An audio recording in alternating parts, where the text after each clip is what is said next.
ভিডিঅ'টো দেখি গমেই পাইছে কি বনাবলৈ লৈছোঁ। আজি মই বনাবলৈ লৈছোঁ জলফাই আচাৰ। জলফাই আচাৰ সকলোৱে বনাব জানে নহয়নে, কিন্তু বনোৱাৰ পদ্ধতিখিনি কিন্তু সকলোৰে বেলেগ বেলেগ হয়। মইনো কেনেদৰে বনাইছোঁ আজি চাবচোন বলক। এয়া মই জলফাইখিনি কেঁচাকৈ লৈছোঁ, এইখিনি কাটি কাটি দিছোঁ।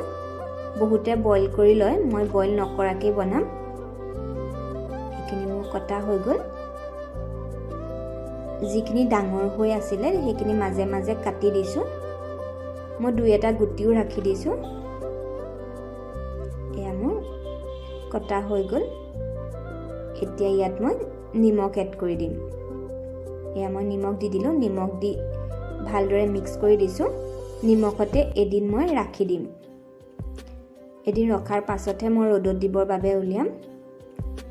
এইখিনি চাওকচোন, এটা দিনৰ পাছত কিমান ধুনীয়াকৈ এইখিনি বইল কৰা নিচিনা হৈ গ'ল। ইয়াত মই হালধি এড কৰি দিলোঁ। আপোনালোকে কিন্তু যদি বইল কৰি লয় তেতিয়া নিমখত দি নথলেও হ'ব, বইল কৰোঁতে অকণমান নিমখ দি দিব।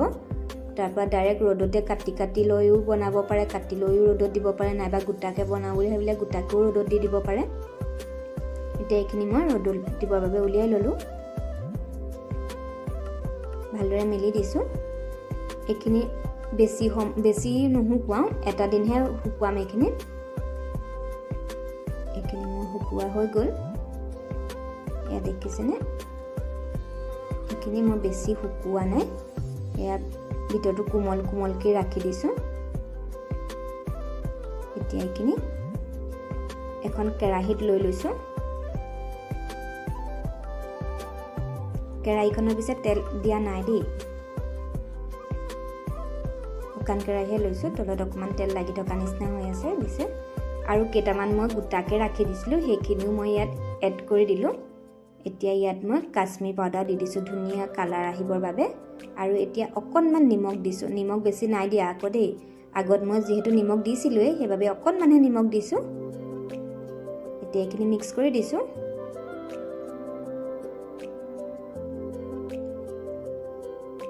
এতিয়া ইয়াত দিম মই ঘৰতে তৈয়াৰ কৰা মছলাখিনি।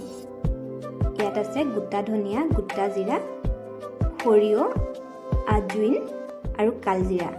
এইখিনি ভালদৰে মিক্স কৰি দিছোঁ।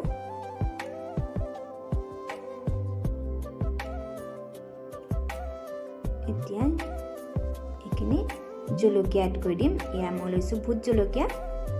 আপোনালোকে যেনেকৈ ভাল পায় তেনেদৰে বনাব পাৰে। জলকীয়াটো আপোনালোকে নিজৰ জোখত দি ল'ব, যিমান জ্বলা খায়। এইখিনি মই ভালদৰে মিক্স কৰি দিছোঁ। মই কেঁচা তেল ব্যৱহাৰ কৰিছোঁ। মই কিছুমান আচাৰত কেঁচা তেল আৰু কিছুমান আচাৰত পকা তেল ব্যৱহাৰ কৰোঁ। কেঁচা তেল দিলে আচাৰৰ গোন্ধটো ধুনীয়া আহিব জলফাইত, সেইবাবে কেঁচা তেল ব্যৱহাৰ কৰিছোঁ। আৰু এয়া দিছোঁ মই ভিনেগাৰ। 1 চামুচৰ জোখত দি দিলোঁ। এতিয়া এইখিনি ভালদৰে আকৌ মিক্স কৰি দিছোঁ। জলফাই আচাৰটো খাবলৈ বহুতেই ভাল লাগে নহয়নে?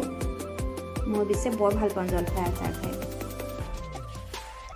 আপোনালোকে বাৰু ভাল পায়নে? আৰু যিসকলে এনেদৰে নাই বনোৱা আজিলৈকে, এবাৰ বনাই চাবচোন। আৰু কেনেকুৱা পায় মোক কমেণ্ট কৰি জনাবলৈ কিন্তু নাপাহৰিব। আৰু যিসকলে আজিলৈকে বনায়ে পোৱা নাই জলফাই আচাৰ, তেওঁলোকেও এবাৰ ট্ৰাই কৰিবচোন দেই। বহুত সহজ হয় বনাবলৈ। এতিয়া মই এইখিনি বটলত ভৰাই দিলোঁ। আৰু যিখিনি তলত ৰৈ গৈছিলে সেইখিনি দি দিছোঁ গোটেইখিনি। এতিয়া মই ৰ'দত ৰাখি দিম। প্ৰায় এমাহমান সময় মই ৰ'দত ৰাখি দিম। তাৰ পাছতহে আচাৰটো খাব পৰা হ'ব।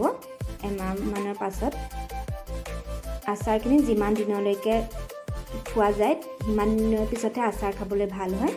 আচাৰটো ভালকৈ গেলি গ'লে খাবলৈ বেছি ভাল হয়। আজিলৈ আহিছোঁ, ধন্যবাদ।